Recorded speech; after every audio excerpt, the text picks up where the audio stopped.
So, last day lang namin ngayon sa hotel. So, lumabas na kami para pumunta sa isang mall dito malapit, no? Walking distance lang, mga 1 kilometer lang. So, ito yung hotel. Pansin nyo yung floors niya. Hanggang 4th floor lang. Yung mapapansin mo dito sa Europe, limited lang yung taas ng kanilang buildings. Minsan, 3rd floor lang or 3rd level lang. O di kaya minsan hanggang 4th level. So ito yung parking space niya, no, malapad. So ito, yung way na to is diretso to sa isang kalye doon. So halos mga dalawang kalye yung lalakbayin namin papuntang mall. So ito yung mga usual na street ng Bremen. At may power station din dito sa kanan namin. So ayan, no. Tama hanggang 3rd floor lang kasama ng attic. And may mga magagandang parking space din naman sila dito sa gilid-gilid, hindi nakakaabala sa daanan. So dito napansin din namin may nakita kaming inline 4 dito na motorsiklo, no, sports bike. Sports touring ata to. Tsaka may mga kabataan dito, no. Masaklap pa yan. Flex muna yung sapatos tsaka yung pantalon. So itong kabataan na to, itong motor na to, ganda, no. Yan, touring bike siya. Mga old model siya ng Honda. At ito may park kaming dinaanan dito, no. Akalain mo parang South Korea lang. Mga Korean novelas, no. So ayan, playground dito, guys. So nung nalagpasan namin to, ito nadaanan namin yung police station to. Yung area na to dito, may police station. So yung dulo na yan, yun na. Pupunta doon sa dulo mall na. So ito na yung dulo na yon. At ito, tatawid kami sa kabila kasi sa kabila yung mall. Ayan. So itong street na to, diretsuhin mo yan. Ayun na, yung mall, yun na mismo. Yan. So tumawid kami dito, tsaka tawid din kami doon sa kabila. Waterfront Hotel ng Bremen. Sabi kahapon ng isang babae dito sa mall is kuwan din dito. May isang mall pa sa downtown, ano. So salamin muna, nagayos ng buhok. Tawid na kami. So usual nilang kalsada dito, may rails ng tram nila, no, yung parang bus train nila, tram tawag. So ayan yung mall. Maniwala kayo sa hindi, parang kasing laki din siya ng MOA.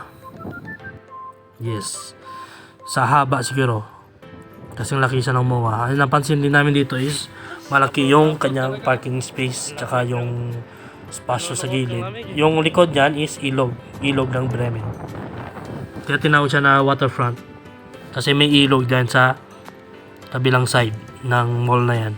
So ito na nga, yan.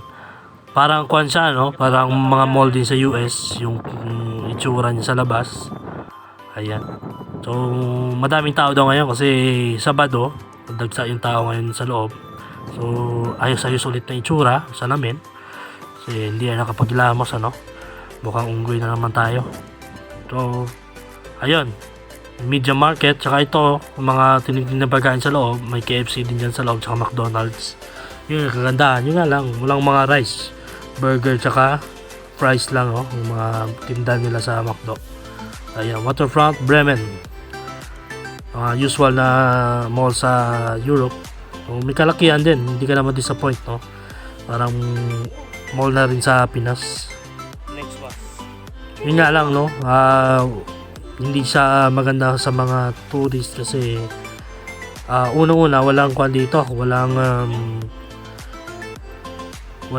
tawag dito, money exchange.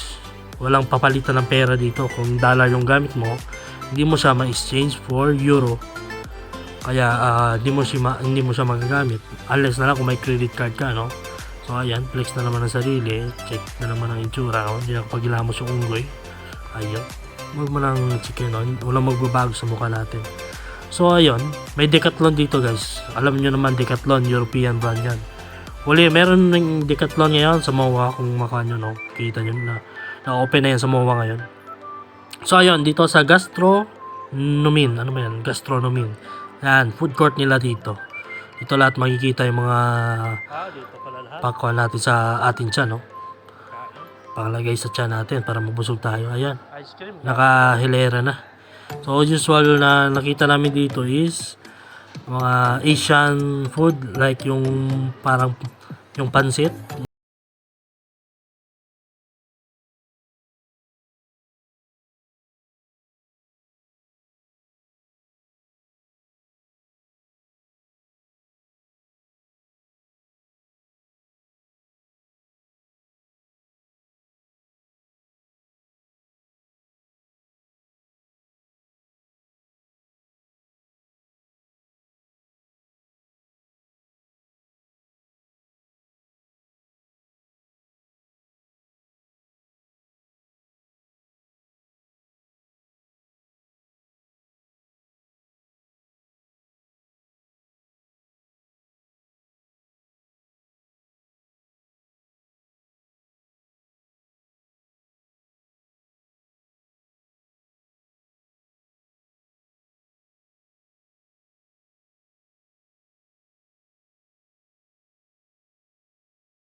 Maabutan kami ng ulan, ano. So ayun, napakalapad ng space niya dito, no. Yan. So until dito, pero hindi to parking space. Yung parking space niya doon pa sa kabila yan, no. Yung parking space ng mga sasakyan. Saka meron din siyang underground parking sa basement ng mall na to. Tapos may mga canopy din dito sa gilid. Itong sa right side ng part ng mall, may mga sinima din dyan. Mga sinian din. Ayan. So, lakad-lakad para matunan yung kinain, ano. Tapos, check muna naman ng tsura. Salamin na naman, hindi talaga makapaniwala. Ganyan lang talaga yung binayaya sa atin. Huwag ka nang mag-demand ng mala James Reid na itsura, no. Baka mamaya papatol rin sa kapwa mo lalaki, ano. So, ayun na nga. Itong building, plano ni Cookie dito magpa-picture. So, set up na naman at magpa-picture tayo dito. So, ito, pauwi na rin kami at balik na kami sa pinanggalingan namin kanina. At ingat na lang kami sa pagtawid. Kasi baka may tram na dumaan. Kailangan alert ka rin dito. Ayan. So, kung saan kami dumaan kanina, doon na rin kami dadaan, ano? Ayan. At least makita yung mga gusali dito. Magaganda rin yung mga gusali. Napakalinis ang lugar na to. Tsaka napakatahimik. Sa mga kuha talaga, no? Unlike sa atin sa Pinas, no? May mga marites dyan sa labas. Dito wala. Lahat ng tao dyan sa loob. Ayan.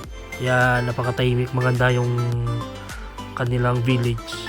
Small village to eh. Yung katapat ng aming hotel doon is may mga parang townhouses doon. Tsaka small village. At ayun ang ano, chine-check ko na naman yung tsura ko dyan. Wala talaga, hindi talaga magbabago na yan, ganyan na yan. Ito, kung napansin yung puno to, parang yung puno sa Game of Thrones. So, ayan na nga. Dito na matatapos yung vlog.